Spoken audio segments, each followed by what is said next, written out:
Welcome back. Both of our engine teams competed at a regional qualifier in Pennsylvania this past weekend. We'll let you know how that turned out. And speaking of engines, we've got our Suburban engine replacement about ready to fire up. We've also started on engine replacement on a Honda Accord. There's also a little bit of footage for the 48 Chevy and the Fox Body. Thanks for tuning in. The first team had already qualified last month when we were in Georgia, but they wanted another opportunity to perform in front of judges.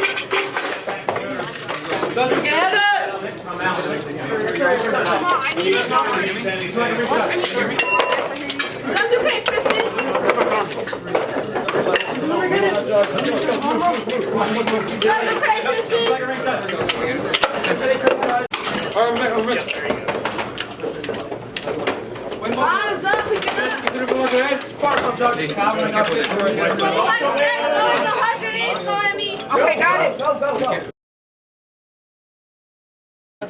This is the first time this team has been outside of our practice room, out in public in front of judges. They did a great job getting qualified and also represented our school and our sponsors very well. That's it. That's it off.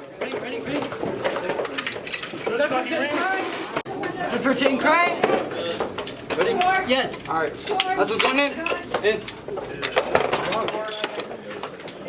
Just like names. Louder. 15 foot. Stay louder. 15 foot. All right. 25 foot ready for head. Okay. The second team did qualify, so both of them will be going to the Nationals in November and December.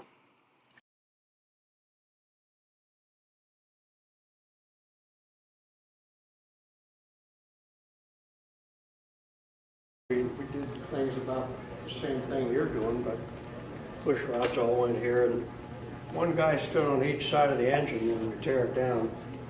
There was an impact wrench for him, an impact wrench for the other guy, a torque wrench, separate set of tools for each guy, and get the heads off, one guy to take each head off. The guy underneath getting the pan off because we had the car jacked up on air jacks. Got a 4-volt main. And so this would slide in and screw in the bottom of the aluminum cap and lock it down.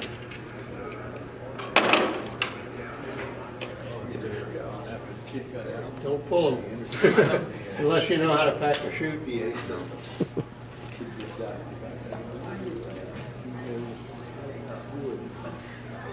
I'll put over the fabricated for like the driver itself. What's that? Is the seat fabricated for the driver itself so we can like? Yeah, that was poured around me. Okay. Some of the guys would have them lined up. You have the rack lined up, and they'd have a ring compressor on every piston. Okay. Yeah. The Eastern Museum of Motor Racing in York Springs, Pennsylvania is a wonderful museum. I highly recommend you going there if you get the opportunity. The other thing is I really enjoy taking the students to different places like this and affording them the opportunity to see things that they normally wouldn't probably have the opportunity to see. And that is due also to our wonderful sponsors that sponsor the engine team that allow us to make these trips. So thank you guys again for that.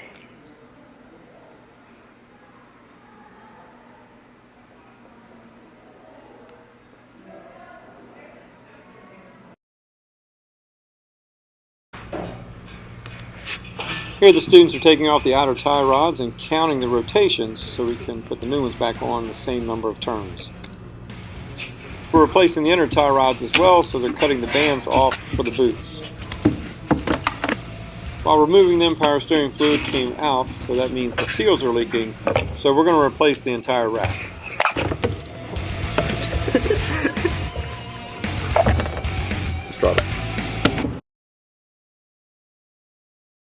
A couple of my past graduates, as well as a couple of current students, are doing an engine replacement on an 04 Honda Accord. After getting the harnesses undone and the fluids drained, we're removing the brake calipers and hanging them so we don't have to bleed the brake system when it all goes back together.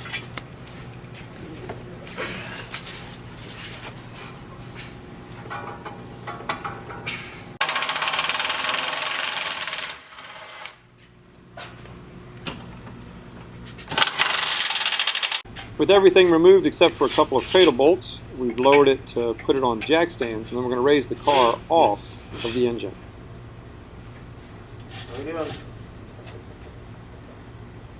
You looking good? For the drivetrain supported on jack stands, we're removing the final 2 cradle bolts. Now we'll lift the car up in the air.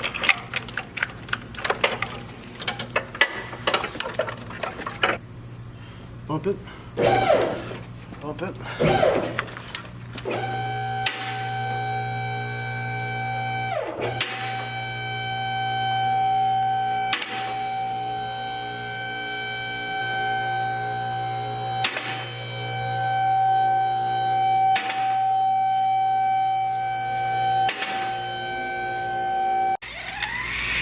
Now some of the accessories get moved over to the replacement engine.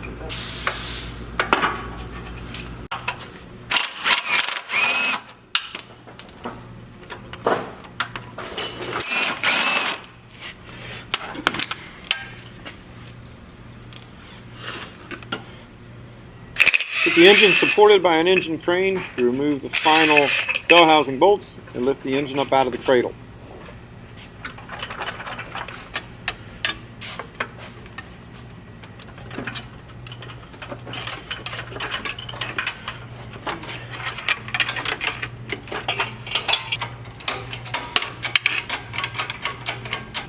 The new flywheel and clutch components are being installed, but we need to remove this one to get to the flywheel bolts.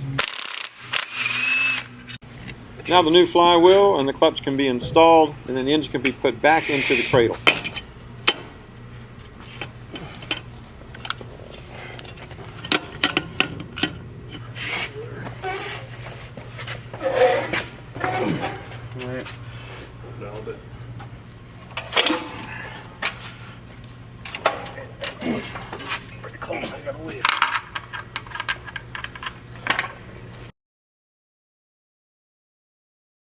Many of you know that I have a lot of tractors and equipment from the pre-war era. I picked up a couple of more examples of that recently at an auction. Some of you also know that I have a block machine from 1923 that I take to shows and do demonstrations with, along with a cement mixer, an older one that we have. But I've been looking for one of these for a few years, and I finally came across one. What this machine is, it's a cement mixer as well, but it has a unique feature to it. That feature is this hopper here at the top. What it does is it's eased down onto the ground where you load your mix. You put in your sand, your gravel, and your concrete mix, and then the cable will actually draw it up and fill the drum for you. And this is the second one of the same thing. It's a little bit older and not as in good a shape, but we'll be using parts from this one for the other one. And interestingly enough, this one has parts on it that the other one is missing. This is one of the pieces here. We'll talk to you about what this one does later. Once we get the other one running, we'll share this with you and actually how everything does function. But that'll be definitely later in the year. This is another machine I picked up at that auction. It actually wasn't in the auction. It was set to be scrapped, but I negotiated a deal with the owner and came home with it. It is a twin pump that was used to pump gas or some form of gas. It doesn't have an engine, but I'm not worried about that. I have several engines, no surprise there.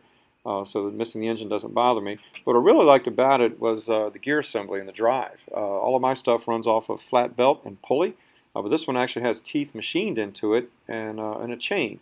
So I'm really interested to see how this thing functions and maybe get it running again. And we'll never use it to what it was originally designed for, but it would still be cool to see this thing function again.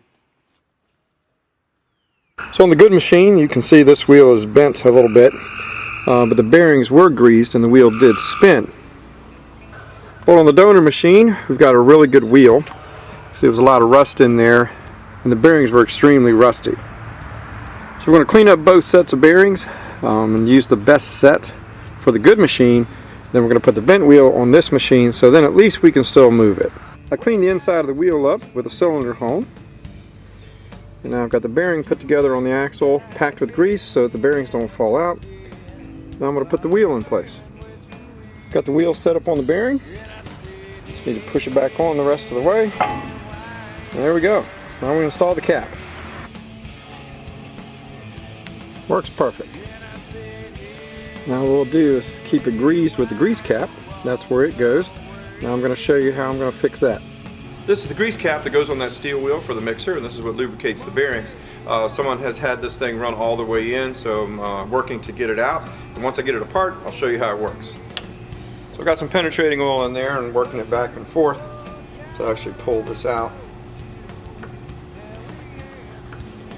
The piece that I'm turning is actually stationary, the wheel. You turn the cap, but it's easier to do it this way. Plus I can let the penetrating oil soak in while I'm doing it.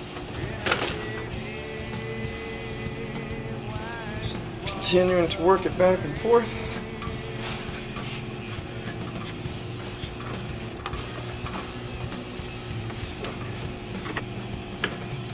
Continuing to work it back and forth, but now the threads are coming up out of the cap, so it's coming on out now. There we are. We'll get this all cleaned up. And we get this one back into service. It moves freely now, so what's going to happen is this cap gets packed with grease as well as this, and then the two get put together. Now this gets screwed back down, as I said earlier, into the wheel. So then what happens is, periodically you take and give this a little twist, and since it's compressing the grease, it's going to come out the hole in the other end and go into the axle and lubricate the bearing. Then once it's down pretty far, you just take the cap back off, fill it with grease, and you keep doing that, and that's how the bearings get lubricated. With the generator painted, it goes back onto the engine. Yeah, it's not going to go, it's not quite lined up. Yeah. It's got to go in more. Okay. As with everything else, new hardware is being used.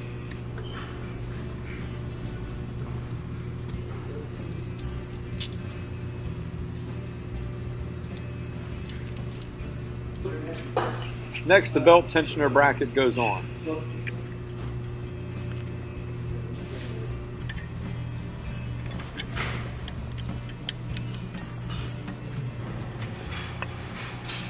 Then the pulley goes into place.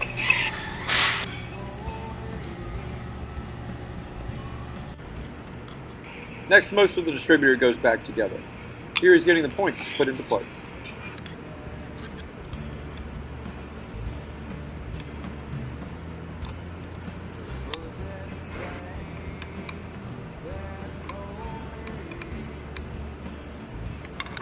Next, the point screw goes in and we'll get them adjusted.